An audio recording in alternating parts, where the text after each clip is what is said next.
Okay, so been riding a few paddle boards, just random ones that Bill gave me out of his car. Not a specific size or shape, but when I did go to the paddle skate shop, I obviously grabbed a little bit more specific stuff. But this is my first box from PAL. It's surprisingly ridiculously heavy. Maybe it's 27 pounds. 27 pounds of Skate 1 nonsense. So I'm going to talk a little bit about some things coming up with PAL as I do an unboxing video. Personally, unboxing things, I never really got it. I never knew why it was a thing. This is more like just a chance for me to do something whilst I explain a couple things. But yeah, I'm just going to pull out stuff that they gave me for free because I remember like being younger and like seeing when like my friends got sponsored, like my friends who got sponsored before me, and seeing the stuff that they got. I remember thinking it was really cool to see what they got, but for a stranger, I can't imagine you really caring that much about what I get. But there's information about this box that sort of ties into what I'm doing. But yeah, as you know, switch back to PAL, and I've mentioned a little bit about having some things in the works, and some of which these things is trips. So obviously Skate 1 distribution rules, and they want us to go do stuff.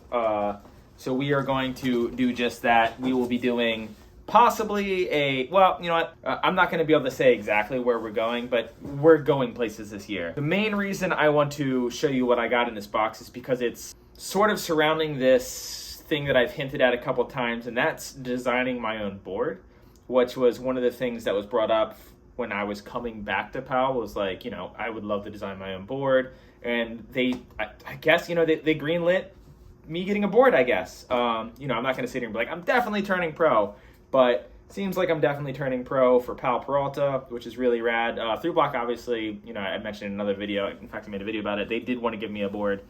I feel like a lot of board sponsors that I've had in the past actually wanted to give me a board, and then I just never got them. So it'd be kind of funny if I, once again, just don't get a pro model board, because that's not... Getting my name on a board has never been like this childhood checklist. Like, I want to be pro. That's not a thing. I do want to get paid for skating. That was kind of the majority of my goal in life. Like, I wanted to be able to make a living doing skateboarding, which is what I'm doing now. And you know, it was definitely by any means necessary. Like, no matter how goofy it had to be to get paid, I'm all about it.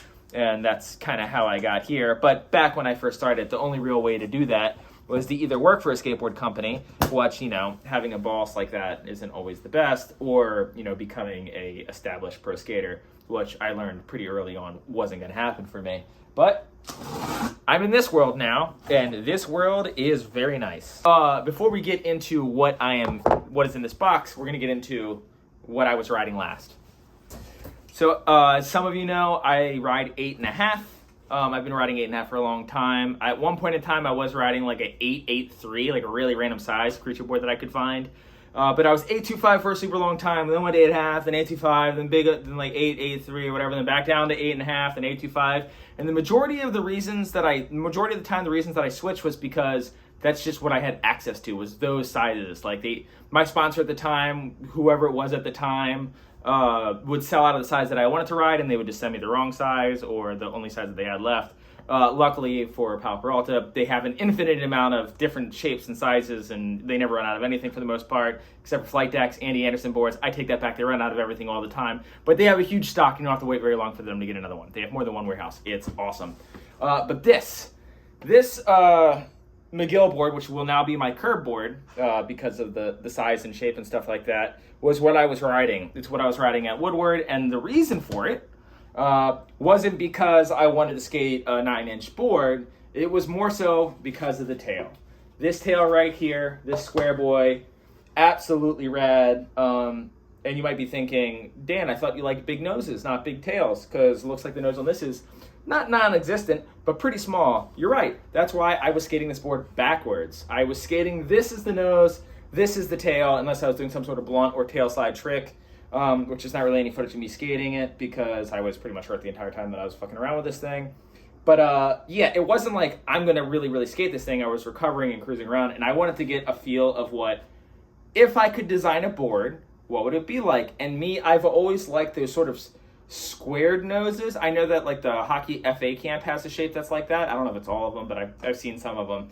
something similar to that, but more so something like this, with a little bit more taper on the side. And if you've seen the Roller Surfer Pro Model board, he pretty much has a twin version of this that's like a slightly smaller, more stubby version. Not that it's small, but it's smaller than this. And I don't like twin noses and tails. Personally, I look at a board as I like to have one bigger than the other so I have options for different tricks, because personally I like popping nollie flips off of a smaller or a bigger thing, and I like popping fake flips off of a smaller thing. So to me, it's just almost like a multi-purpose shape, which is like kind of what Andy Anderson did with his board. Like he every twist and turn in that wood does something else. My board is more built for like kind of fun, if that makes any sense. Like I want my shape to be playful, but also very functional. And with the square, the reason I like the square stuff is when you do nose slides and tail slides, if you notice a lot of times when you stick, it's because your foot will catch the ledge.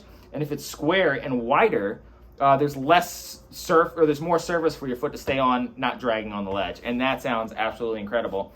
As well as some other things that would be going on in the board shape region that I'm not going to get too into. But yeah, not square, but square-esque shape to it. And obviously a big fucking nose and a normal tail that will be ever so slightly squared, even less so than the nose, so I can do tail blocks. And I still want to you still want this region to be pretty curvy, because 360 flips, the arch here is really good. So to do this full square tail, not really the greatest for flip tricks, and obviously I flip my board. So I want it to be able to still do everything that I do on my board. I don't want to give up any tricks, with the advantages of some things that I really like. And there's other stuff to the board that I'll talk about when it comes out, if it comes out.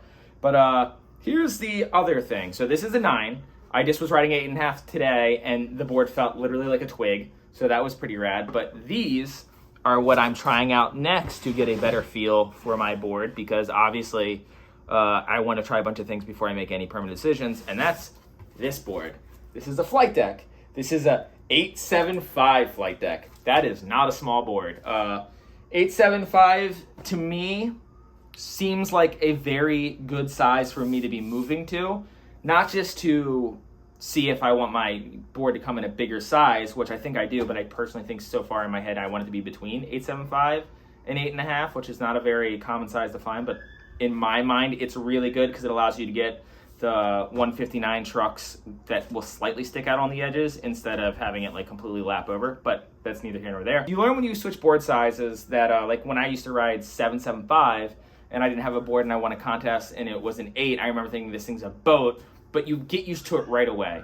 And the same thing happened with this 9-inch board that I was skating. The flip tricks worked just fine. The adjustment period was almost non-existent, and there's more surface to land on. Everything gets slowed down a bit, which to me is actually really fun because I am kind of a quick-footed skater, but having the bigger board didn't take away from that. It just made it a little bit easier for me to time stuff, because with the wheelbase being slightly longer, the snap is slightly slower. So I noticed when I was skating this board and I was doing frontside ollies on transition, which if you know me somewhat well from watching my videos, I really want to get better at airs. Specifically ollie airs, not floaty over the coping things, but like actually like snapping. Basically, I want to be Jake Wooten so bad. But anyways, I was doing that with this board, even with a hurt neck, and it felt so much more comfortable. As well as my flip tricks felt very much like, now, like it felt more controlled. I'd still catch my kickflips around the same time. The adjustment didn't seem to really happen. My body almost automatically adjusted for it because the variance wasn't so much. And once you have a trick down, you have a trick down. Obviously, earlier in skateboarding, you might not want to be switching up your size to find what you like too much because you're kind of more concerned with learning the tricks. But when you get a little bit better at skating, you should definitely be like trying stuff out, trying different truck brands. I've been skating for 20 years and I'm just now really figuring out like what I ride. Like I like this kind of independent truck and I like this size wheels with this shape and I like this wheelbase and I like this board. And I'm not the pickiest dude. I'll kind of ride whatever, but now that I know what works best, I'm obviously going to try to get that. And of course, mob is unnegotiable. If it's mob's the only thing that I'm like a real snob about. I'm definitely a mob snob. So yeah, this 875 board, super excited. Haven't skated a flight deck in a minute, so this will be fun. And they sent me a bunch of these. I don't know how many they sent, but they're all flight decks. We got Total of 6. They sent me 6 of these fucking things. That's crazy. That's a lot of flight decks. Man, I'm gonna, like, eBay's about to pay me so good. What you do is you get on PAL, and then you wait for the flight decks to sell out, which they ultimately do within, like, a first, like, week of release, and then you go sell them on eBay, and you just get, I'm just kidding. I don't do that. That would definitely be a scam, though, if I was ever real desperate, but lucky for me, I'm not that desperate yet. And then they sent me, Jesus Christ. So I literally, I'm not joking. In the email that I sent for this box, I literally said 3 shirts. Got 1, an Andy hoodie. 2, shirt. 3, shirt. 4, shirt. 5, shirt. I did say I like pink. 6 shirt. 7 shirt. 8 shirt. 9 shirt. I said I like pink and light blue, so they definitely hooked it up. Another shirt. Another shirt. He definitely sent me more of these stickers because he wants me to put them on my board because that's like a thing that everyone on the team's doing besides me because I'm a kook and I've been blowing it. And then, of course, the number 2 reason anyone rides for Pal Peralta, not just, to have flight decks and be skating with some of my favorite human beings of all time, but you really also want to get involved for some bearings. I said specifically Reds, Super Reds. I probably should have said Swiss, but that makes me nervous to ask for Swiss. They sent me Swiss before. You don't want to take too much. But yeah, that's pretty much like a little update on what I want. There are definitely some other things that I'm not really going in details about because it's not even like, I'm afraid someone's going to steal my idea. No one's going to fucking steal my idea, obviously. But I want it to be a little bit of a surprise, tell you a little bit now. And then when it comes out, I want to point out a couple things that hopefully gets you stoked to skate the board. As well as like the graphic, which I've, I don't know if they're going to let me pick my own graphic, but I have some ideas that I think goes really well with the style of Pal Peralta and the artists that they use. So we shall see. I'm sort of just like spitting this to you at the same time that I'm kind of spitting it to them. And, I'll keep giving you feedback as I get it. But yeah, that's a little rundown of what's up. Also, I'm skating again, as you saw a little bit in that Jason Park video. I'm feeling pretty good. Thanks for watching.